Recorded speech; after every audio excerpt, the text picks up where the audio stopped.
Hello, everybody. You are tuned in to the Walk Off podcast here. I'm back with Jared again and Leroy. How are we doing today? I'm doing good. I'm doing good. We're ticking down the hours to opening day. Our beloved Orioles open up in Boston on Thursday, and I could not be more excited. Me either, Leroy. We are literally hours away from the first game of the season of 162. We're counting it down, and we're ending our series, division preview series, with the AL East, what could be the most notorious division in baseball. So I'm very excited. Yeah, like Jared just said, we're here with our final division breakdown. We're finally here at the AL East, which means we are right before opening day. So we're going to kick it off here at the AL East. If we'll start with saying this, we've been waiting all these episodes to get here. If you guys haven't noticed, we're pretty big Oriole fans, so we're pretty excited about this AL East division breakdown. And as you've seen, we normally take the bottom teams to talk about them first. So we're going to talk about the Orioles right away here. It's going to be some fun for us. But I mean, first let's get into it. Some additions here. The Orioles actually did go out and get some pieces here via trades and free agency. One of the most recent years, third baseman Mikael Franco, who came in was about 2 weeks ago. He's fighting for that. I think he's going to get that third base spot over Rio Ruiz. He's someone who came over from Kansas City last year, who had a real good season. So it's going to be exciting to see how he does this season. Did lose a couple big people here. First off, I think it's just a bigger loss than anyone would think is Hanser Alberto. I mean, the lefty killer. He's on his way to Kansas City, one we talked about last episode, who I think is going to be a really good fit there. I think he's going to be a great bench piece for that team. You know, we traded Alex Cobb to the Angels. We got our now 19th over our prospect in exchange for that. The second baseman, Jemai Jones, pretty exciting kid to watch. He's been doing pretty well this spring. We also lost Jose Iglesias, traded him to the Angels as well. That was one that was a tough one. I really liked Jose Iglesias last year. As we've seen, if you have any type of social media or been watching spring training, he has made three of the just most incredible like shortstop plays I've ever seen. So he's been lighting it up over there. We also brought in Freddie Galvis here, is going to play shortstop for us this season, as well as just the other day we went and traded for the Indians with some cash as starting pitcher Adam Plutko. We'll see. I'm not sure how that's going to work out now as spring training just ending, where he's going to fit in. But when we look at this lineup here, there's a one thing that sticks out to me. We get to see Trey Mancini back. I think every baseball fan around the country is not even just Oriole fans can be real happy about seeing him returning from his stage 3 colon cancer diagnosis just a little over a year ago. And here he is back in spring training, you know, hitting the ball all over the place. I'm going to see Anthony Santander this year, which is going to be a big storyline for the Orioles with he's going to stay. Is he going to get traded? Coming off a real good season last year where it was cut short to that oblique injury. And then who I think is no bias, the AL Rookie of the Year, top piece, top prospect. I think he's going to win it. That's Ryan Mountcastle, who came up last year, really showed Oriole fans that what is going on in this rebuild is working. And we're starting to see some of those pieces come up as he was really one of the first ones to come up and just, you know, really shine for the Orioles last year. It was really exciting to see. So I'll go to you, Jared, first. We'll know what you think about our Orioles here.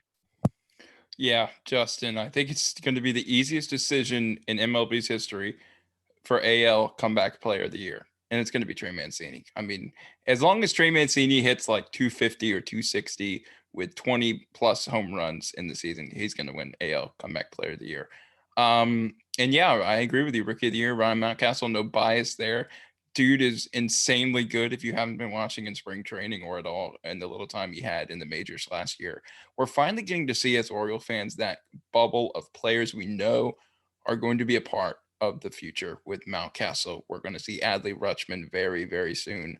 And then you have guys like Austin Hayes, Cedric Mullins. Interesting pieces there for sure. And like you said, Jemai Jones, we got from the Angels. He's going to be sliding into second base sooner or later. Ryland Bannon's going to be up this year. The pitching is not as bad as people think it is for us. John Means is going to start opening day. Looks a little rough in his last outing, but that's okay. Normally he gets going later in the year. We've got Matt Harvey, veteran signing there. He's looking to get his career back on track with a 2-seamer and not a 4-seamer. Then we got young arms like Dean Kramer and Keegan Aiken, who are pretty much major league ready. Keegan Aiken getting optioned to AAA, but Kramer slotted in the number 5 spot in the rotation, and Bruce Zimmerman, who had a fantastic spring, he's going to be starting Game 3 against the Red Sox. But this is the most exciting lineup of the rebuild so far. Getting Mancini back, having a 1 through 4 in the lineup of Austin Hayes, Mancini, Anthony Santander, and Ryan Mountcastle. That's pretty exciting top 4 for a rebuilding team.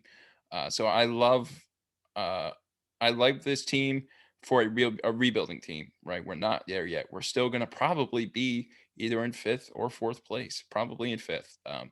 But it's an exciting team that has a greater chance than 0.0 to make the playoffs. Just saying. There's at least 3 or 4 teams that will finish the year worse than our Baltimore Orioles. Leroy, what do you think about this team?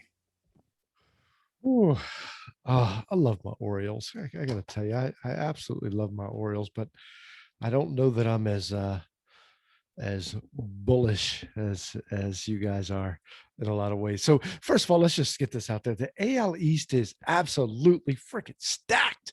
It's stacked. When the Yankees are nasty, Toronto is looking nasty, Tampa Bay is Tampa Bay, and Boston is, they're a sleeping giant. If you look at FanGraphs, every team in the AL East except the Orioles are predicted to have a winning record. So the AL East is absolutely stacked, which makes the work of the Orioles hard. And here's what's hard for me. I'm an eternal optimist. I look forward to every baseball season with optimism. Going in, I'm going, maybe if this happens, if this happens, we can be competitive. It's not there this year, guys. Minus multiple plane crashes around the country of it's not happening this year. And it's unfortunate, but the future's bright, right? We know that the future's bright for this team, the number five ranked farm system in all of baseball. We love to see that. If you look at, the AL East in general, if you look at the Vegas odds for AL Rookie of the Year, 4 of the top 5 players come out of the AL East, and 2 of them are Orioles, Ryan Mountcastle and Adley Rutschman. And, that may be, just playing off the hype. Who knows? We don't know how much we're going to see him this year. And it's quite likely service time and all that. We may not see him until much later. Last year, the Orioles jumped out and surprised us, right? We were all watching the games every night. We're texting back and forth. Did you see this? Did you see that? We're excited because the team is looking good. And hey, they stayed in it for, albeit a shortened season, they stayed in it for a little while. And, Jared, you mentioned this top 4 of the lineup and it being exciting. And I don't disagree at all. I think that top 4 is really exciting. What really hurt the Orioles last year was their bottom 3, right? But if you take the top 4 as it sits right now, and then you add Nunez, Hanser Alberto, Iglesias to that, right? As a 7, as a 5, 6, 7. And now you've got the makings of a team that's not bad, but the Orioles, and I'm sure they have a plan, decided they weren't in the plans. And that's what's kind of making me nervous, because you mentioned Santander. There's talk of maybe him being traded. And if they're competing by the, if they're not competing by the trade deadline, he could be gone, which really hurts, because he's young enough to be part of this, future. So I don't know what's going on there. This is a team that we keep hearing, 2023, 2024, 2025, that's their year. And that's all well and good. But once you get into that territory, now you're getting into a 6, 7, 8 year rebuild. It just doesn't seem right. Just something doesn't seem right there. But I'm excited for the young players, Mountcastle, Aiken. You named them all. I'm not going to go through and name them again, but I'm really excited to see the young players. But Brandon Elias, you've got to give us something sooner than 2025. Orioles fans, we need to, like the Royals fan we talked about last episode, we need to feel that in the moment, we're not crushed by April 15th. But at the same time, looking towards the future, you've got to give us that. I mean, the attendance for the Orioles has dropped drastically every year since 2016. And in 2019, it was almost at an all-time low. Certainly at an all-time low since they've been in Camden Yards. The attendance in 2019 was at about 1/3 of what it was in 1997. That's, you got to give us something as Orioles fans. You got to, especially old guys like me. I don't know if I'm going to be around for 2025. Come on, give me something. Give me something to root for this year. I love tuning in. I love watching the young guys. But there's just something about being 2, 3, 4 games out of first place that just turns up the fan level a little bit and makes your favorite team must watch TV every night. Right. But once you get, if it's May 15th and you're 10 games out of first, it's hard, man. It's hard. It's hard to tune in. And if you listen to Fangraphs have the Orioles finishing almost 30 games behind the Yankees. That's tough. I mean, that's tough for us Orioles fans. And, again, I was talking to a buddy of mine who's a big Orioles fan and as well. And he said, it really all comes down to pitching. And Jared, you're a little bullish on the pitching, I hear. I'm not there. I'm not there with you. I'm sorry. I hope I'm wrong, but I'm just not there with you. When you go out and get a guy from the Indians to help bolster your starting rotation, his career ERA is over 5. That does not speak of a ton of confidence in this starting pitching. I'm hoping Harvey recovers things. John Means has looked terrible, and let's face it, except for a few starts at the end of the year last year, he looked awful last year too. And if you look back to 2019, his big year, the peripheral stats made his 2019 look like it was unsustainable. Now we're seeing that.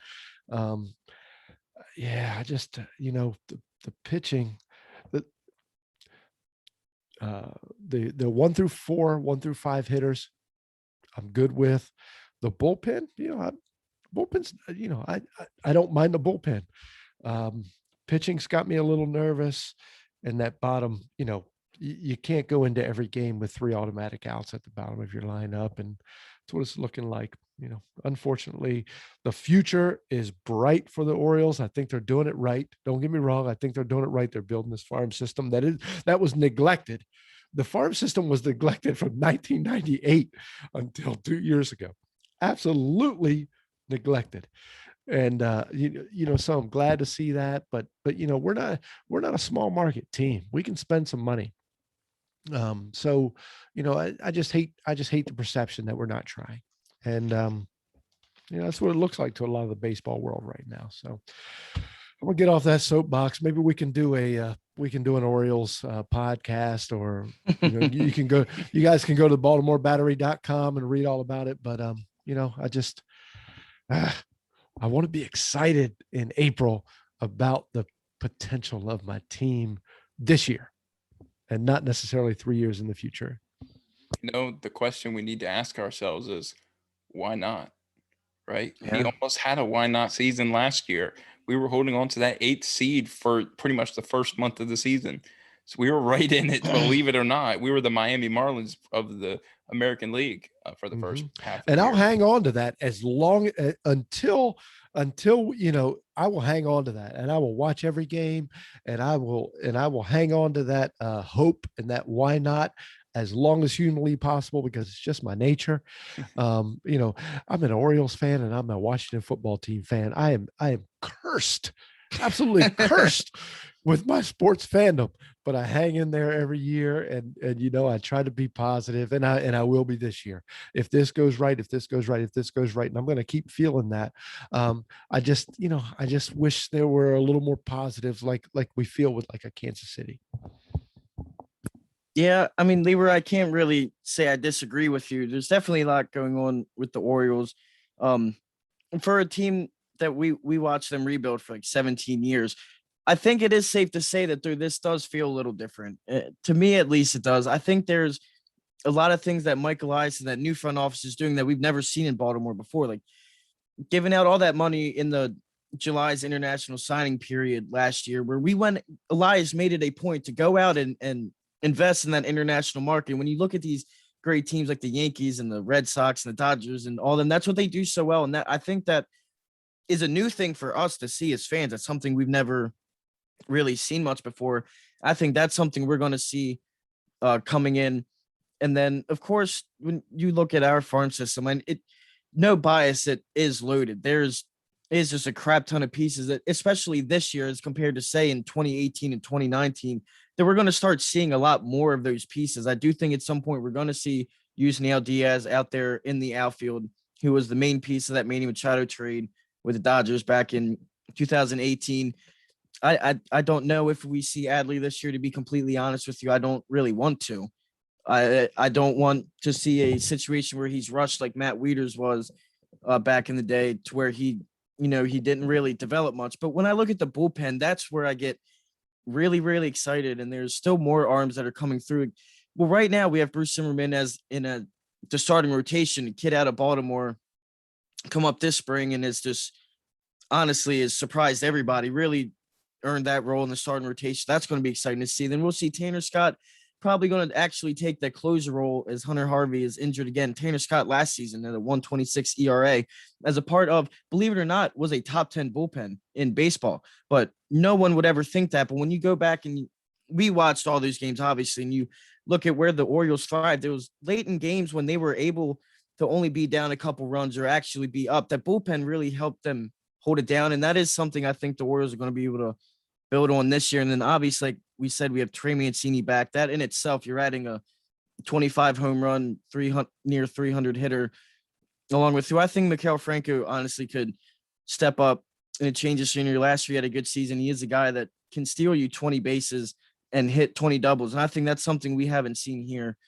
for a while either. Whether we see what's going to happen with Anthony Santander or not, I'm not too worried because of that farm system. And one place we are really loaded at is that outfield position. When you think about people like Ryan McKenna could be out there, or Yusniel Diaz looks like really is kind of ready in spring this season to come up at some point this year and finally make those moves that we made in that fire sale look like they're doing something, And I think in terms of perception, that's going to help the Orioles a lot just based off how it looks, But Leroy, I know you want to hop back in here and say something. Yeah, I just wanted to piggyback on something you said really quick, Justin. I mean, you said this is something that we've not really seen here in Baltimore in a while.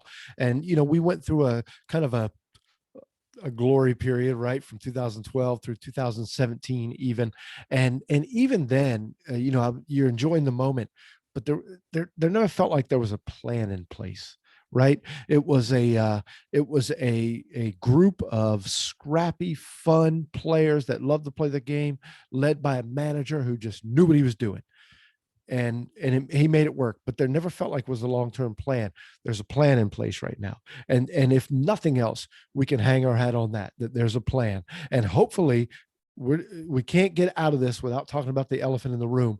Hopefully that plan does not include Chris Davis. I love him as a person. Absolutely love him as a person. He stole money from this team, right? It should have never been given to him. And of course, we may not even see him play this year. We may not see him play in an Orioles uniform again, to be quite honest. But yeah, that kind of the Chris Davis signing kind of spelled out exactly what was happening from 2012 through 2017, and we were really playing with monopoly money at that point, and everything was fool's gold. Yeah, so it's going to be interesting to see how our Orioles fare this year. We're going to be keeping our eye on that, obviously. But next, we're actually going to jump over here. We're going to jump to the Red Sox. The first thing I want to say about last year with this Red Sox team, when you look at their lineup, it was their pitching just simply was bad. This is a team that was way too good to be as bad as they were last year. They actually came in 5th in the AL East. The Orioles were a couple games ahead of them. But that is not something that's going to happen again, in my opinion, here in Boston, especially they went out and did help their starting rotation a little bit. They went out and got Garrett Richards. We're going to see Martin Perez here again. I mean, Nathan Eovaldi always is going to be pretty good. And, of course, Eduardo Rodriguez, the former Oriole prospect, is back this season. Another heartwarming story in him, who had a heart condition from a diagnosis from COVID last season, end up not playing all year. So he's another player who's going to come in. I think he's their opening day starter, actually. He's going to come in and help that bullpen that's going to go along with again, a lineup that is still really good. I mean, you have Xander Bogaerts at short, Rafael Devers at third, two of the better hitting infielders. You still have JD Martinez. He's always been a power hitter. When that power is going to go down, the thing with him is he's such a good contact hitter. He's still going to hit the ball in that DH position for the Red Sox. Obviously, they're still recovering from the loss of Mookie Betts. When you lose a player like Mookie Betts, you're losing the face of your franchise. But I think Alex Verdugo is a really good fit. And I think this is a season where he's going to break out and kind of have Boston Red Sox fans feeling a little better about trading Benintendi as well. Because again, remember in their championship run, he was very clutch for them, especially in the playoffs and across the whole season as a young player. They thought he was going to be the next Mookie Betts for the Red Sox. Ironically, it kind of worked out the same way, just a little quicker. But I'll go to you, Leroy, first. I want to know what you think about the Boston Red Sox. Yeah. So the Red Sox. So my father-in-law is a Red Sox fan. So I guess I got to be easy a little bit. Just think, he listens, and so got to be easy. But I was reading one of the more popular, maybe even the most popular Red Sox blogs out there, and the first line was, "The Red Sox have been really, really bad of late." That's what the first line was. This is how warped Red Sox fans' thoughts of their team are. It's absolutely insane. You won the World Series in 2018. In 2019, you went 84-78. This is not a really, really bad team by any stretch of the imagination. As a matter of fact, if we look back to last year, in February of last year, when we were still thinking about maybe getting a full season in, Fangraphs had them going 85-77 with a 562 winning percentage. And in July, even with the shortened season, they had them going 30-30. And of course, they underperformed that, but they underperformed that due to their pitching. Bad. It was that they had injuries. They lost Chris Sale, one of the best pitchers in the game. They lost Eduardo Rodriguez, as Justin said. This offense is a beast. Right now, as it sits without Mookie Betts, is a beast. Last year, they finished 5th in the AL in OPS plus. They finished 1st in the American League in batting average. And this was with an abnormally bad year from JD Martinez. We're not going to see JD Martinez bat in the 214 range again. It's just not going to happen. So the Red Sox have a lot of big bats that play in a lot of small ballparks here in the AL East, and they're getting Eduardo Rodriguez back, and they're, Sale potentially coming back at some point this year. So, we could see a point in the season with Chris Sale, Eduardo Rodriguez, Nathan Eovaldi, Martin Perez, and Nick Pivetta as their starting five. And that's just about as good as you're going to get in the American League. Not only that, they've got Bobby Dahlback, who's hitting the cover off the ball this spring. The only thing with Boston is they just seem to have no plan. Are they rebuilding? Are they going for it? They're doing neither, to be quite honest. They've got the 24th ranked farm system in Major League Baseball. So they're not in a rebuilding mode, and they don't really appear to be going for it. I think, what they're doing right now appears to be riding out this Blue Jays spending spree and waiting to compete with the Yankees in a couple years. I guess, they've got the money. They can spend it on young arms and young bats, but they're not going to be as bad as they were last year. They're not going to be as good as the Yankees, Blue Jays, and Rays. Yeah, it's hard to think and imagine that the entire Boston Red Sox outfield is different from when they won the World Series just 3 short seasons ago. Mookie Betts, Jackie Bradley Jr., and Andrew Benintendi are all gone from that team, right? That's the prime position players on your team. But you still have Xander Bogaerts, Rafael Devers, JD Martinez still in that lineup. Very underrated catcher in Christian Vasquez, I might add, too. And then, like Leroy said, you got Bobby Dahlback hitting the cover of the ball. Michael Chavis, who can pimp a home run when he hits one. But then they got these really underrated signings, right, with Kike Hernandez and Marwin Gonzalez, who can play everywhere on the field. That's a big thing for me. And Alex Verdugo looks like he's going to be a great player for them. Sad to say, being an Orioles fan, but he looks like he's going to be a great player. And then they have these young outfielders, especially one named Jarren Duran. Noticed him in spring training. He's going to be looking to be in their outfield sooner rather than later. I just think the Red Sox had just a blip in the system last year, right? It was just a bad year where that pitching was their Achilles tendon, really. And yeah, they're going to be back. And actually, Nate Eovaldi is going to be the opening day starter after Eduardo Rodriguez is dealing with a dead arm right now. But regardless of that, getting Garrett Richards will help. Nick Pivetta is going to come back. And like Leroy said, you could see half a season of Chris Sale as well. Do I think it's enough to get them to the postseason in a wild card spot? I don't really. I just don't see it. I just can't wrap my head around Boston getting back in the postseason right now, especially without a full year of Sale. And you still got Eduardo Rodriguez dealing with health issues. So I think it's going to be a fourth place finish, in my opinion, for the Red Sox this year. See, it's interesting because Leroy kind of said it. Red Sox kind of look like they don't have a plan, but they can so easily go either way. I really can see this lineup being a team that does win 80 some games. And ironically, in the AL right now, that's not good enough for a wild card spot. But I don't really think they've lost too much. They did lose Jackie Bradley Jr., who is just always has kind of been a phenom of a center fielder. But I've never been that sold on him. I think a lot of Red Sox fans were upset about that move. At the plate, you're not losing much. When you bring in Kike Hernandez, that guy's going to hit you a crap ton of home runs too. He's probably going to have around that same average at Jackie Bradley Jr. You're going to have a higher OPS from him, in my opinion. He's going to, especially in a place like Fenway, in that short right field wall. I mean, he's going to hit accidental home runs over that. And then JD Martinez, like Leroy said, he's not going to be as bad as he was last year. It's just not possible. It's JD Martinez. So it'll be really interesting to see. The main thing for the Red Sox is, are these few pieces they brought in, are they going to make a difference with the Marwin Gonzalez and the Kike Hernandez? As you're going to, and Hunter Renfroe, you're going to see a lot of them in their lineup. I do think last year was a fluke. Pardon me. I think they're going to be much better than they were last year, because part of that is I don't think you can play much worse, than they did. It was pretty bad. If that pitching can stay around and help out their lineup, I really do think they will be all right. I don't know about wild card team, but I think they'll be in the discussion. But next, we're going to jump over the border here. Actually, up north, we're going to talk about the Toronto Blue Jays, who you can still consider they were the Buffalo Blue Jays last year. They played all their games in Buffalo.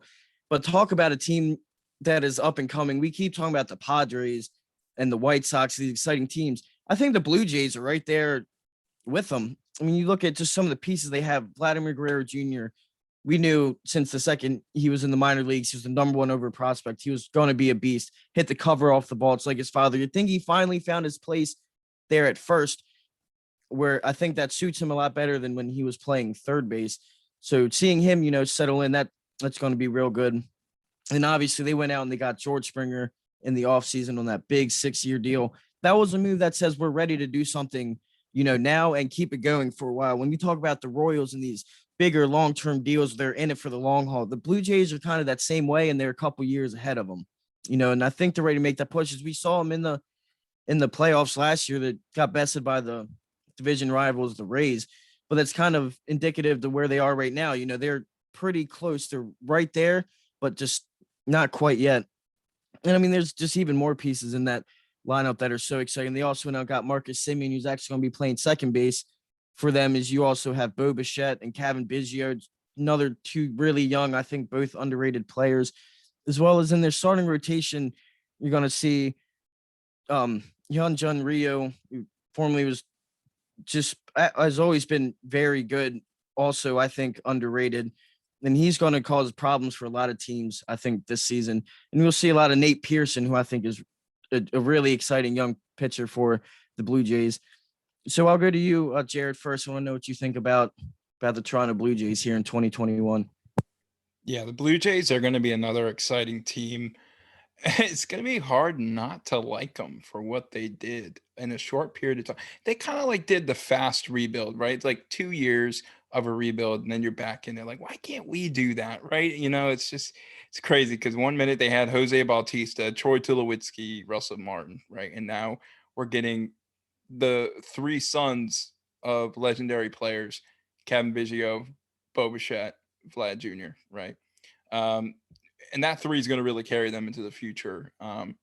And by the way, they drafted Austin Martin, who is supposed to be a really good infielder coming out of Vanderbilt. And yeah, that signing of George Springer, that was the move I was waiting for the Blue Jays to make, right? They needed to do this to get a superstar in their organization, other than the young guys that are there, right? You want that veteran guy to kind of teach these young guys and lead them on in their careers. And then you got people like Lourdes Gurriel and Teoscar Hernandez. Let's not forget, Teoscar Hernandez hits bombs, right? Like the dude's probably going to hit 30 home runs this year if healthy. And Lourdes Gurriel, although he's not a primary left fielder, he's going to be in left field. And guys, it's sad to say though, with going back to Springer, he's going to start the season with an oblique injury. That just that's fine because you could put Randall Grichuk there, the Oriole killer. You could put him in the lineup still. And Rowdy Tellez will probably be the DH. I mean, Danny Jansen at catcher. The weak spot for the Blue Jays is going to be their bullpen because right now, I just can't find somebody who is going to be your lockdown relief pitcher because Kirby Yates is injured to start the year. He might not even pitch this year. Um, After that, you got Ryan Borecki, David Phelps, Tyler Chatwood, and Rafael Dolis had a pretty nice year last year. Starting rotation, on the other hand, very nice. Hyunjin Ryu is going to be your opening day starter, obviously. They got a young guy by the name of Nate Pearson who throws over 100 and looks good doing it. Robbie Ray was an underrated move at the deadline last year for them. Also with Ross Stripling, and you got Steven Matz and Tanner Roark as well. Looks like a team that might go with a 6-man rotation this year. A lot to like about the Blue Jays. I'm pretty excited about them. I definitely like this team more than I did the 2016 Blue Jays team that knocked us out of the wild card game. So, Leroy, do you agree with me on that? I do. It's funny. It's funny. You said a couple of things that has been on my mind. The Blue Jays are just such a weird team. They're a team that hits on a couple of draft picks and surrounds it with some big free agent signings and competes for a couple of years. Usually doesn't do much with that, and then they go back to oblivion for a little bit, and then they come back to the same thing in a couple of years. It's just strange because they never. I can't remember the Blue Jays ever really doing a true rebuild like we're seeing now in Baltimore. And you said why can't we do that? And the Blue Jays are right now the argument for why you don't necessarily tank and lose games on purpose to build your team, because you mentioned it, I call them the offspring, right? Like the old band, Biggio, Bichette, Vladimir Guerrero. Bichette was drafted in the second round, Biggio was drafted in the fifth round, and Guerrero was signed as a free agent out of the Dominican Republic. None of those guys came about because the Blue Jays tanked and had a high draft pick. And if you look at the Blue Jays projected starting lineup, 6 out of their 9 guys are homegrown. They're drafted. They're drafted and they're not drafted early. Rowdy Tellez drafted in the 30th round. Danny Jansen, who's been a disappointment, but he's drafted in the 16th round. Gurriel, free agent out of Cuba. Teoscar Hernandez, Bo Bichette, we talked about second round, and Vlad Guerrero as a free agent. So, they're looking like a team that's going to be formidable this year. They're going to contend, and they didn't do it by tanking. They're kind of the anti-tank team. When Jared, you mentioned their pitching staff. I'm not quite as bullish on the pitching staff as you are. I like Ryu. But after that, it takes a downturn. Stripling, Steven Matz, Roark, whoever they go with, are all projected by Fangraphs anyway to have 4+ ERAs, and Steven Matz and Tanner Roark are pushing 5 or over. So I think that might be their Achilles heel. But their lineup plays, especially in the AL East, where the ballparks are short, and they're going to be fun to watch. I think they may. I don't know if they'll give the Yankees a serious challenge, but I think they're certainly in the wild card discussion. Hey, Leroy, how does it feel and this is not a stab at you or anything, but how does it feel to watch these young guys and be able to watch their fathers play in the day. Isn't that like a crazy experience just to see how far we've come with Major League Baseball and the players? It's just insane. It's crazy. Yeah, it takes me back to when I watched Babe Ruth and then his son come up through the minors. Leroy is not that old, ladies and No, gentlemen. I'm just kidding. But you're right. So Craig Biggio, Dante Bichette, Vladimir Guerrero. I was probably older than you, and this is the first time I ever heard of Vladimir Guerrero. I was in my early 20s, so you guys are late teens, early 20s, whatever. And I was out for a run with a friend of mine, and the friend said, "Hey, you've got to check this guy out. He's coming up. His name's Vladimir Guerrero, and he's the best hitter I've ever seen. He'll swing at anything, but he hits it. Best hitter I've ever seen. Keep that name in your brain." And that name is still in my brain. And here we are. Now we're watching his son. Now his son's only 22, so keep that in mind. But either way, it's pretty cool. It's pretty cool. As a father of a teenage, kid, you want your children to be better than you were. Whatever they do, you want them to out earn you. You want them to outperform you. You want them to live a better life than you. And the offspring here is trying to do that with their dads.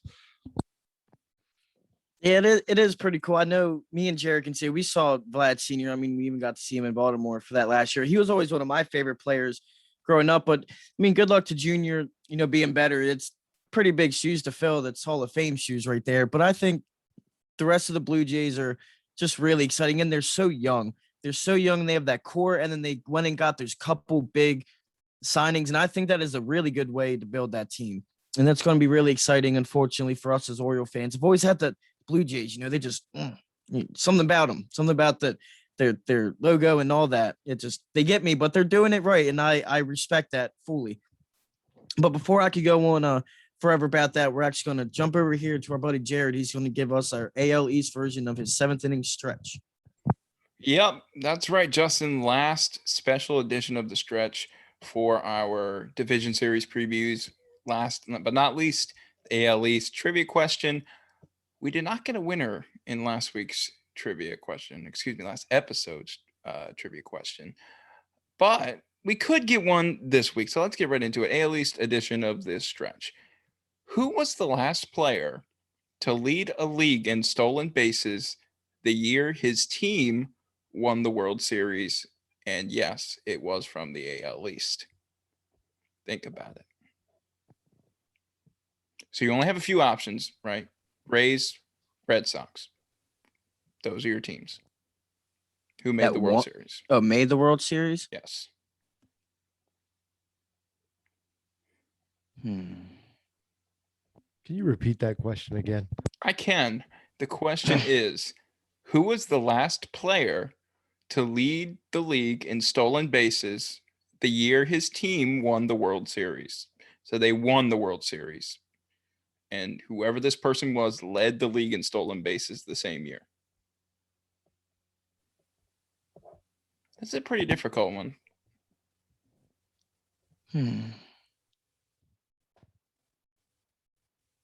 How it have to be fairly recent then, because you're not saying the Yankees.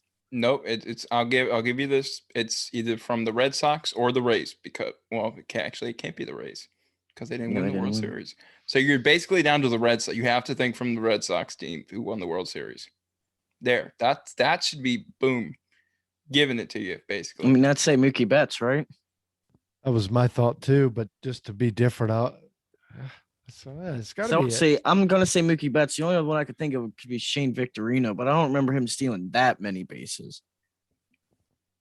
You got two chances here. You have the Red Sox team from 2013 and 2018.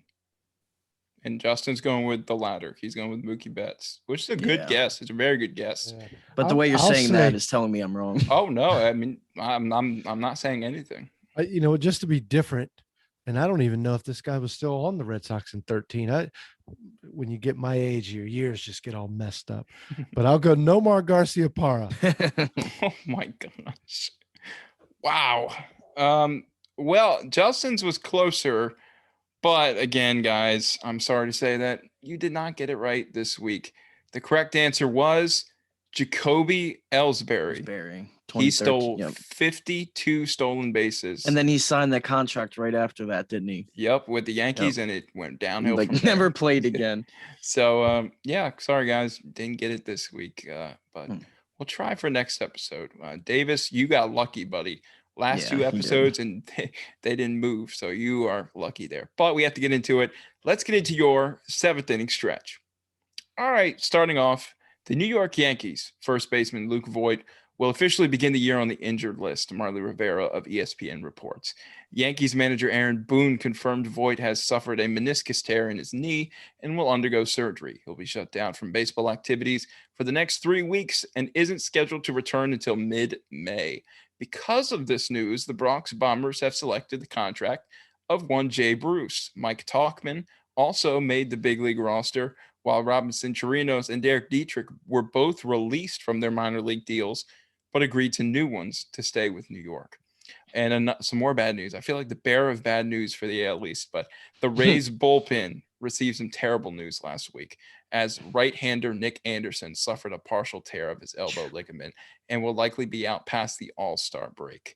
And surgery has not been recommended for Anderson at this point, but he has officially been placed on the 60-day injured list. Tough blow there. And we're going to end the stretch this week with our beloved Orioles, right? And Justin mentioned this earlier. We have acquired right-hander Adam Plutko in a trade with the Indians, according to the Baltimore Sun's John Mioli. We gave Cleveland a little bit of cash there. If you want to go hear all about Cleveland's interesting rebuild/non-rebuild, go listen to the last episode. But infielder Yolmer Sanchez has been designated for assignment in a corresponding move to open a spot on the 40-man roster. And also, we got some interesting news today. King Felix Hernandez has officially opted out of his contract with the Orioles. He now becomes a free agent. We got to see a little bit of the King, but not enough, it seems. So, Justin, heading back to you, man. All right. Well, thank you, Jared. That is our last 7th inning stretch having to do with divisions there. So we're gonna wrap up the AL East here. We got 2 more teams. This first one here, we're gonna talk about 2020's AL pennant winners, the Tampa Bay Rays. It's just ironic when we look at this AL East. It's so funny because we have the Yankees right there who are just dropping money everywhere. You know, it just seems like they can sign everyone, and then you have the Rays who just seems like their whole lineup costs less than a couple players on the Yankees, you know, by themselves. If you looked at the World Series last year and the entirety of the Rays payroll for their 26-man roster was only a few $1 million more than what Mookie Betts or Clayton Kershaw were getting by themselves. And we talk about that all the time, but then it was there was the team in the World Series that was getting there on a $28 million payroll. They year and year again just prove to us why they show you don't have to spend all this money. And I'll tell you why right here. This is just crazy to me. When you look at FanGraphs and you look at their 40-man roster, 21 of them were acquired via trade. And the thing with that is a vast majority of those people that were acquired via trade were, you know, acquired by giving up almost nothing. And that's minus a few people, as we saw in this offseason with Blake Snell, got pulled early in the World Series and then got sent over to San Diego to be a part of that just, you know, super team that's going on over there. They also lost Charlie Morton, who went to Atlanta. But other than that, you know, the Rays are never really a team that are making that many big moves to begin with. There's not going to be a big free agent that's going to come over there and they're going to drop a whole bunch of money on them. But I'll tell you what, their lineup's still set up to win them a good amount of games. I will say, though, that rotation, which was just solid last year, including that bullpen, when you look at Blake Snell being traded and Nick Anderson being hurt, it is going to drop off a little bit of what we saw last year. And I think as a part of that with the 60-game season, they were just so good. And I think that's not as sustainable, you know, as people think. It going back to the 162-game season, they're going to have to fight through that injury. Obviously, Nick Anderson, who was great last year, was not great at all in the playoffs. As we saw, he really was a big detriment to them there. But the lineup itself is almost identical, and that's before you consider the number 1 prospect in all of baseball is getting ready to hit the majors. I love Adley Rutschman to death. He's a great number 2 prospect. Wander Franco is so just even above him that you can't even consider him the number one. He is just that good. And we're going to see him at some point this year. I'm not sure what that means for Willie Adames, who also was a former top 10 prospect coming up. So it kind of shows you how well they have that farm system, going for them. And then they're going to have Randy Rosarina for a whole season, who's still considered a rookie while also being the all-time home run leader of all time. Manuel Margot is the guy they went out and acquired during the last season. Still have Kevin Kiermaier in center field, who you consider their one and only like true guy they've had for a long time. And it feels like they have had him forever. But this is just a really fun team to watch to me. I've always liked this team. I like Brandon Lowe at second base at University of Maryland alumni. They're just an exciting team, and their bullpen is still going to be really good. But Tyler Glass now is going to need more help in that starting rotation, I think, than what the Rays are giving him. They get Chris Archer back, and that's not the same Chris Archer that they once had. And I think they're leaving Tyler Glass now a little bit hanging out to dry here. As we saw, he did struggle last year, and he's going to be their ace now with Blake Snell over there in Big Payland in San Diego. So it's my biggest thing for the Rays this season is going to be Tyler Glass now himself. And I think that's going to be the biggest part of their success in this division. And going for that wild card is I don't know if they can best the Yankees in 162 games. But Leroy, I'll go to you first. I want to know what you think about the Tampa Bay Rays here. Yeah. So Tampa Bay is top to bottom the most well-run, smartest organization in baseball. And it's almost like you can't even argue that. They went to the World Series last year, yet they still have the number one ranked farm system in Major League Baseball. It's absolutely insane what they're able to do year after year. And coming into this year, I'm doubting them a little bit. I'm doubting some of the decisions they've made, letting Blake Snell go, letting Charlie Morton go. But it's hard to doubt, it's hard to doubt a team that just seems to get everything right. And that's where the Rays are. So, a couple of things, and I won't spend a lot of time on the Rays because they are a similar team that they were last year. However, they need a few things to really break right for them to overtake the Yankees. For one, they need Brandon Lau to continue right to pick up where he left off in what was a career year. They need Randy Arozarena to prove that he's the real deal. And we on this podcast, we love Randy Arozarena. We loved watching him last year, but small sample size, and we need to make sure that that's real. And they need Tyler Glass now to be healthy. If those things break right and the Yankees deal with the injuries that they seem to deal with every year, Tampa Bay could be up there again. But it's going to be tough. They do have, the one outside of everything that I like about the Rays, there are two things that kind of stick out in my mind. One, they have an elite right-handed pitching bullpen that is built to compete with the Yankees lineup. And two, they use platoons in a way that we haven't seen since Joe Altobelli in the 1983 Orioles. Seriously, the Orioles, if you go back and look at the Orioles stats, they had Cal Ripken, they had Eddie Murray, they had Al Bunbury, they had some guys, but then they had some platoons like John Lowenstein out in left field and Dan Ford out in right field that you would never think of. These were role players, and they used them to perfection that year to win a World Series. And that's what Tampa Bay did last year. They used these platoons to perfection. And that's something that they'll probably do again this year that will keep them in the conversation with the Yankees for quite a while.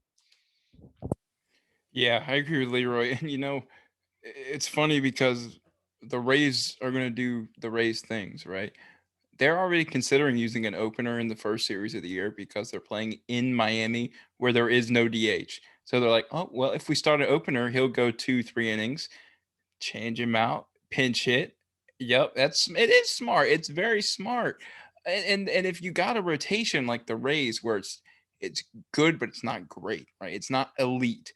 They almost had that with Snell, Glasnow, and Charlie Morton last season, but they downgraded with that, right?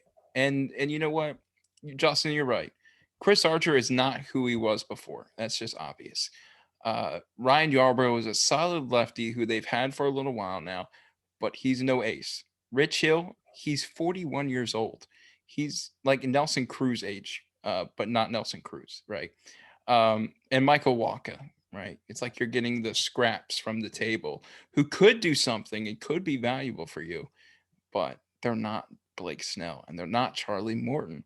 And you know the funny thing is, the Rays totally won that trade with the Pirates with Chris Archer, getting Austin Meadows and Tyler Glass now. All three of them are on the same team now again. So win for the Rays there. Bullpen, super heavy right-handed. But like Leroy said, the Yankees are super right-handed in their lineup, so that works out well. Diego Castillo throws 100 mile an hour. So does Peter Fairbanks. They're your two best options out of the bullpen now that Nick Anderson's hurt. Chaz Rowe, former Oriole. I loved Chaz Rowe and his slider. His slider has to be one of the most nasty breaking pitches in baseball. But here we go. Here's where it gets interesting, guys. Guys, do you know who Cody Reed is? Do you know who Ryan Thompson is? Do you know who Ryan Sheriff is? How about Jeffrey Springs? Right, kind of these no-name guys, but they're on the Rays and they're going to be good, right? That's the thing; they're going to be sneaky good. Ryan Thompson did have some appearances in the postseason last year where he did pretty well. Other than that, the lineup is pretty much the same. G-Man Choi at first, underrated first baseman. He's going to be a switch hitter now. Brandon Lau, super good second baseman. Yandy Diaz at third. I have my questions about him defensively, but he's got a powerful bat. They got one of the best utility hitters in the game in Mike Brasso, hit that clutch home run against Aroldis Chapman, which in my opinion was the moment of the postseason, not even in the World Series. And then you got the outfield that's going to be really good as well. Rosarena Meadows and Margot with Kevin Kiermaier thrown in there. And, it's Yoshi Tsutsugo might be DHing. But Willie Adames' job is in question, like we said, because Wander Franco will be up this year. I have a good inclining that he will be up this year. The Rays are going to be good as always.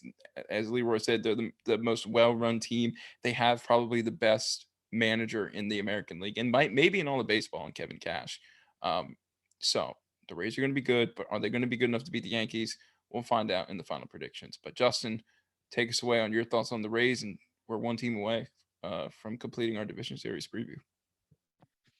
Yeah, the Rays are just they've always been really fun to watch, but watching the Rays and the Yankees deke it out this season is going to be really great because the way their team is built is just so cool. I do love the way that their lineup is almost built to just beat the Yankees and the Yankees alone. But that is really is a smart way to go about things. Because I want to bring up again a couple years ago when in 2018, when the Yankees won or the Red Sox won, I think it was 108 games, won the division, ended up going on for that questionable World Series title. The Yankees won 100 games and were the wild card team. The Tampa Bay Rays that season won 90 games and missed out on the playoffs. And to me, again, that's just insane. That's like a 12-4 team in the NFL not making the playoffs. That just doesn't make a lot of sense. And I think what we saw last year they did so well is they won a lot of division games. Ironically, they actually dropped a lot to the Orioles. Were still able to win the division. They won 40 games. They went 40-20, but they won a lot of division games. And then, as we saw in the playoffs, they went all the way to the end of that series with the Yankees and were able to beat the Yankees head-to-head, as we know, Michael Brasso, and that just awesome home run off of Aroldis Chapman easily was the best part of the playoffs. But I think for the Rays and the Rays fans and the few of them that are out there, it's going to be really fun to watch this team from game 1 to game 162. And then watching these couple players progress, like Randy Rosarena, I want to say right now, and Jared will vouch for me, that 2 years ago when he was a prospect on the Cardinals, I said he was going to be a beast, and the Cardinals gave up on him too early. But as Leroy also said, small sample size. It's a kind of a big thing with almost like a majority of this lineup, and then seeing them come next year in that full season is going to be really exciting with people like Manuel Margot also, who we're going to see for a full season there. Austin Meadows is going to he's been a player that's just been getting better, and he's going to, keep getting better. I like Joey Wendell at third base, though. I will tell you that. I'm not the biggest Yandy Diaz fan, as I like almost everyone on this team. He is one I've never really been, that sold on. But we will see. We're going to see the best prospect in all of baseball come up, probably wreck the Orioles. I hate to say it, but it's going to happen. And Justin, really quickly, before we go to the last team here, we've said this from the start of the show through our postseason episodes. The Rays still do not have a superstar. No. They don't, but Uh, they win and they go to the World Series, and they've won 90 games pretty much the last 3 or so years. They might get one in Wander Franco coming up. He might be the next superstar. But the last really Rays superstar, quote unquote, was Evan Longoria at the Yeah. time. But even then, since he went to the Giants, he's been obsolete, really. But they don't have a superstar. It could be a Rosarena and it could be Wander Franco, but they don't have that one guy on that team. They don't have a Mookie Betts. They don't have a Mike Trout. They don't have a Freddie Freeman. But they win and they get it done and they scrap their way to the playoffs and go deep every year. Because So they figured out how to do it without one. Because yeah, here's the best part about not having superstars: you don't have a superstar paycheck on your payroll. exactly. You know, They have one of the lowest payrolls in all of baseball, but yet they make the World Series. Obviously, they didn't win it, but they made it. I mean, They were awesome. they gave that Dodgers team a run for their money. Yeah. Just honestly, a much better team than the Rays. Yes. And the Rays made them work, even if there was that crazy end of that was that game 4 with the botch throw and Randy Rosarina literally crawling into home base. But it goes to show you what baseball smarts can do against baseball money. And ironically, one of the worst decisions was made there by who we all agree is one of the best managers. But that's neither here nor there. I'm not going to get into that because then I will not stop. But speaking of the Rays, and we think they're going to be deaking it out with the Yankees all year, we have to come over here and talk about the Yankees. The one thing I can say about them, that their pitching has never really, been there. They always have this crazy lineup. Well, guess what? Their pitching is there. I mean, I as much as that hurts to say as a diehard Oriole fan, like it is true. And I think this could be the year where with that rotation, they actually use that and do something. They brought back DJ LeMahieu. That was a big thing, whether he was actually going to come back or not. He's still going to hit the ball at an MVP level, hitting over 300, playing a good second base. They're definitely going to hurt some from the loss of Luke Voigt at first base, the league leader in home runs last year. Really started hitting the ball a lot smarter than in 2019. The strikeouts went down, but they signed Jay Bruce and he has just shined in the spring training. And I think that's just such a Yankee thing to happen, for something like that, him to come in and then he will be at first base to start. We will see Luke Voigt again, obviously, because I think he's one of their better players. He's one Yankee I can say I really enjoy watching. But then you look at someone like Gleyber Torres, who's a former number 1 overall prospect, who they just absolutely finessed the Cubs for, gave him Aroldis Chapman for Torres, let Chapman get his ring, and he said, all right, welcome back. Now we have both of them. You have Gio Urshela at third, who's starting to hit the ball a little better. Very, very good defensive third baseman. I think a little underrated just because people think he's on the Yankees, think he should be the best in the league, which he's not, but he is a very good player.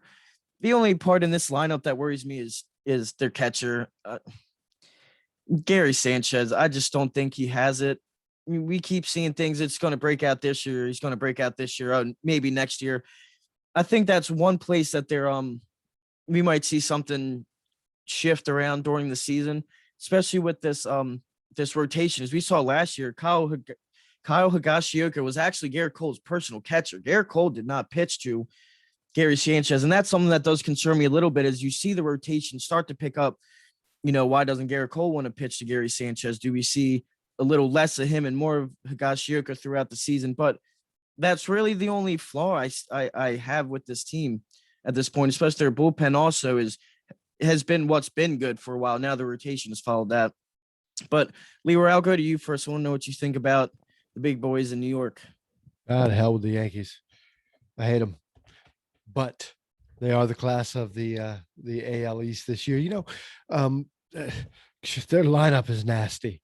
The Yankees are the anti-Rays. They really are. If you look, they've got one guy in their starting lineup they drafted. That's Aaron Judge. Everyone else is, they've paid for. They've traded Gleyber Torres. They got that was a steal for them. Looking at their pitching staff, Jordan Montgomery, everybody else, they're paying for. They're the anti-Rays, but it works too, right? That system works too. Um, there's no doubt that their lineup is going to be just absolutely treacherous for anyone to face. There's no doubt about that, unless they get bitten by the injury bug, which happens. It happens to them every year. They've got injury prone players, and I had a professor one time way back in the 1950s who used to say to me, 300 hitters are going to be 300 hitters. It's just the way it is. If you're good at this, you're good at this. If you're an injury prone player, you're going to get injured. And they've got injury prone players. And we see it already, right? Luke Voigt, boom, going. Um, the thing about the Yankees, we know that lineup's going to be formidable as long as their pieces stay healthy. The pitching staff, it's better than it's been. I don't know if I'm as high on it as you are, Justin. I look at Garrett Cole's. He's an absolute stud. But if you look at the Fangraphs projections for this rotation, potential rotation, Cole, Tyon, Kluber, German, and Montgomery. Coles is the only one that is projected to pitch 200 innings. And Tyon is the only one projected to go 150 or more innings. He's at 155. Everyone else is less than 150 innings. So that tells me, one of two things. Either they're going to rely heavily on their bullpen, Rays style, or they're projecting some injuries, and we know Kluber's going to get hurt. Even within that, we know what Cole is. I won't even talk about that. Tyon, his projection is around a 4.5 ERA. Kluber is around a 4.06, which isn't bad, but you're only getting that for 20 games, if that. German, and I'm probably pronouncing that wrong. He's projected to be a 4.51, and Montgomery's around a 4.3. But again, he's only projected to pitch 20 to 24 games. So, the rotation is going to depend heavily on the bullpen and their depth. So, I don't know if it's as good as we think it's going to be.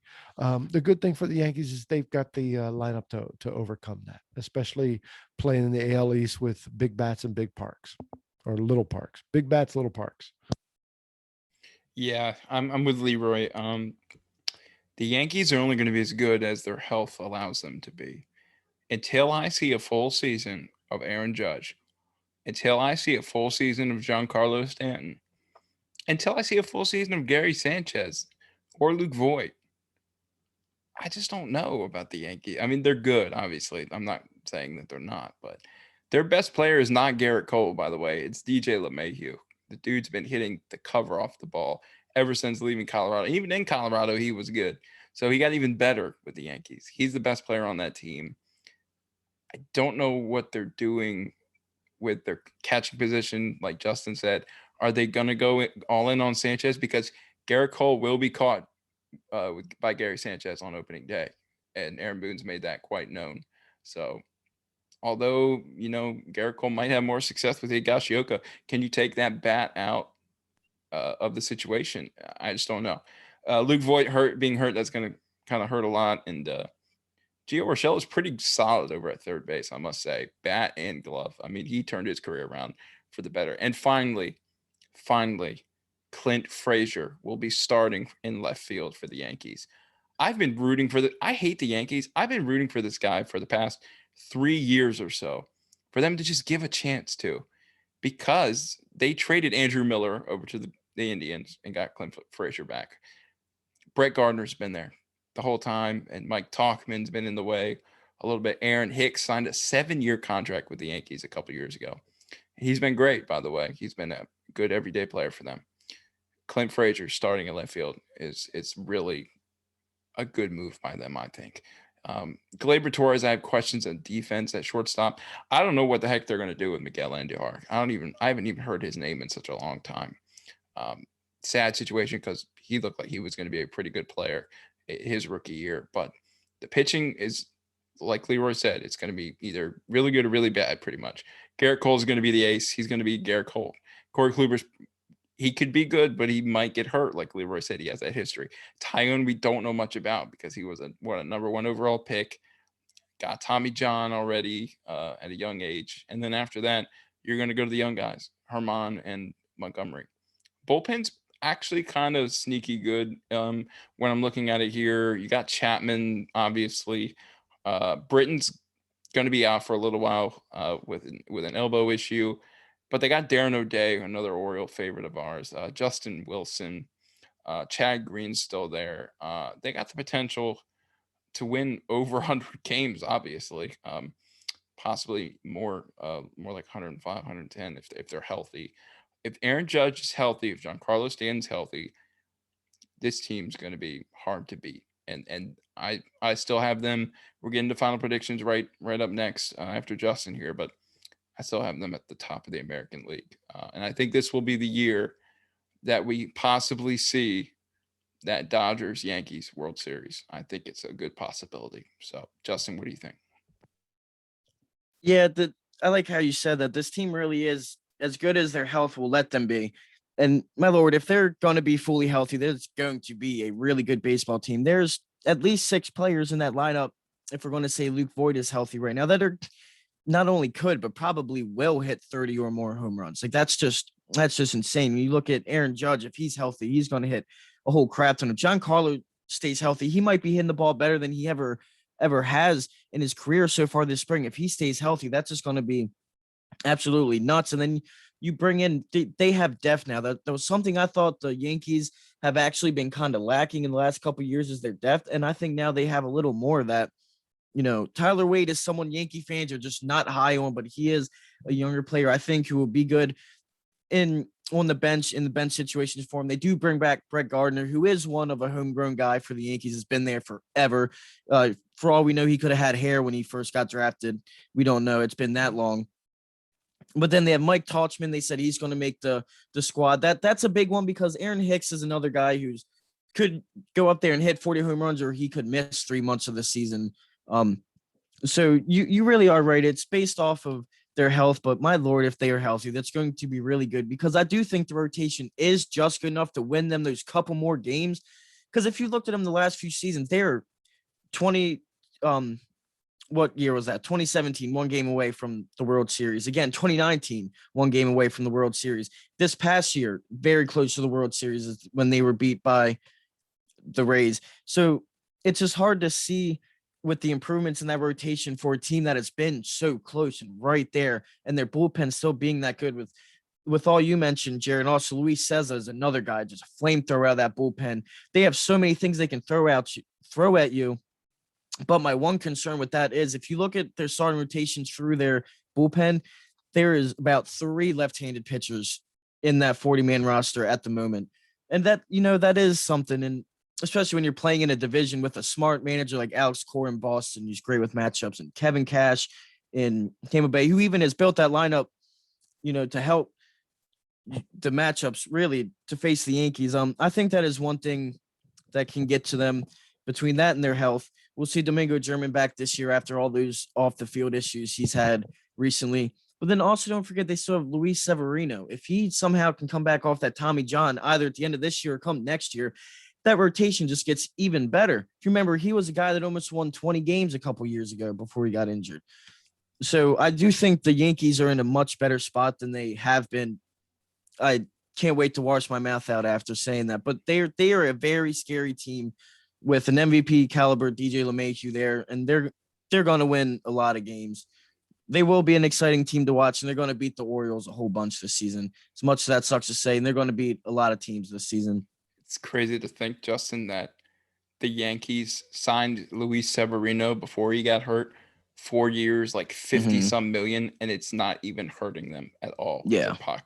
Their pocket is still loaded, and it's a sad situation in baseball that these teams, like Leroy's mentioned, Yankees, Dodgers, Red Sox, are getting all these players, right? And they're overloading every other team, right? Yeah. It's sad for a Minnesota Twins who are going to win 90 games possibly and get eliminated first round because they don't have a superstar caliber lineup like the Dodgers or the Yankees. You know what I mean? You know what I'm trying to say? Right. It's not as evened out as it should be, and that's kind of a sad thing going on. See, and that's what's scary with the Yankees for me now is they have all that money put into their team. They actually have a pretty formidable farm system getting ready to come up. When you look at he's only 50 and he's young. We're not going to see him for a while, but I keep hearing about Jashan. I'm sorry if I mispronounce it, but Jashan Dominguez, and apparently he is just, body major league ready, and he's like 18 or 19 years old. And then one we'll probably see this year is Deavi Garcia, just another one that just someone else that is good. That's what's going to make them really scary. In a good managed team, Aaron Boone is, I don't think he's a Joe Girardi. Joe Girardi I thought was a great manager. All those years we got to see him with New York, but he's done a good job with the team. It's going to be interesting to see if they can stay healthy. That's really all it is, for them. One more thing before we go to final predictions. Jason Dominguez, just like you said, guess what his comp was? His comp was that he was going to be a mix of Bo Jackson and Mickey Trout. Mantle and Mike Trout. Yeah. And he's 19 years old. I hate hearing that, though. He's 19. He's younger than me. Yeah, I hate hearing that, though, because he's Jason Dominguez. Let him be that. Yeah. If he's going to be great, let him be that. So that bugs me. But you're also coming up a system in New York, the biggest market in all of sports. So it's just a different world than, Ryan Mountcastle coming through Norfolk into Baltimore. Yeah. So I think it's going to be tough for that kid, especially considering he's still so young. That's a long time for anything to happen, and really anything can happen in a short amount of time. But I don't want to say I'm excited to watch the Yankees, but as a baseball fan, I am, because they're going to be an exciting team to watch. And I do have them winning this AL East this year. It's tough. I don't know if the Rays, I just think their rotation is going to take a hit to what it was last year. And that's something that was so good for them. Even if it was tradition that, they didn't pitch nearly as many innings as a lot of other teams. I do think that's going to take a hit, but I can still see them, coming in second in this division. And then third and fourth is really going to be interchangeable for me between the Red Sox and the Blue Jays. To me, that's going to be those couple games between those two teams that makes that difference of third to fourth place, And as a team like the Red Sox, if they start out bad again, I don't think they mind too much getting a good draft pick. Because look at them this year. They're about to have the number 4 draft pick. Heaven forbid there's 2 kids from Vanderbilt don't get picked by Detroit, Texas, or the Pirates. They're falling right into the hands of probably one of the better organizations to develop people like that. So I think the Blue Jays are going to be coming in third, actually, with the Red Sox in fourth, but very close. And then our beloved Orioles will be at fifth, but I will see some improvement in the win column, and that'll be good for me. But Leroy, what do you think about this AL East? I think the Yankees lose 174 games this year. The Orioles are going to finish last. I mean, there's a good chance that they'll lose 100 games again, unfortunately. Above that, there are a lot of interchangeable pieces. I think the Red Sox probably finished a little above them, but I do think they have a winning record. I think above them is Tampa Bay. Just too many questions in the rotation, as you said, Justin, and brains can only get you so far. I think the Blue Jays finish next, and I think the Blue Jays might push the Yankees a little bit. I think that maybe the injury bug bites the Yankees some, and the Blue Jays push them some, but ultimately the Yankees win the division, unfortunately. Would you guys call me crazy if I said the Orioles would not finish in last place this year? Yes. Well, good, because I'm not going to say that. I'm going to say they finish in last place. Yeah, like Leroy said, could lose 100 games, but I could also see a scenario where they go 66 and 90 something. It's a hat toss. I mean, heads or tails, right?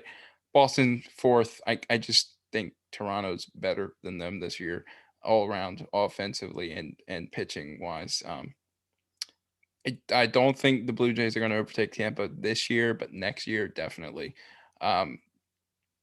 So I got Tampa in second and the Yankees in first. Nothing really abnormal there. But I will say, yeah, it's a disappointment for us O's fans. But I will say it's going to be an exciting year in the AL East. I will say that. And you could see 3 playoff teams coming from this division alone. So there you have it. Yeah, we know this is going to be an exciting division. In all honesty, it's one of the better divisions in all the sports, really. And unfortunately, our Orioles have to, be in there with them. But it's going to be a very fun division to watch. There's a very good chance your World Series winner possibly you'll be coming out of this division, is my prediction is with New York. But there you have it, guys. We're getting so close to opening day. That was our last division breakdown. We have gone through all 6 divisions across the MLB. If you missed any, you want to make sure you want to go back, check out all the divisions, catch up on anything you don't know. Let us know anything we missed, and let us know what you guys think about these divisions and your predictions. But for now, our last episode before the regular season starts. So for the last time before baseball season, it is time to walk it off.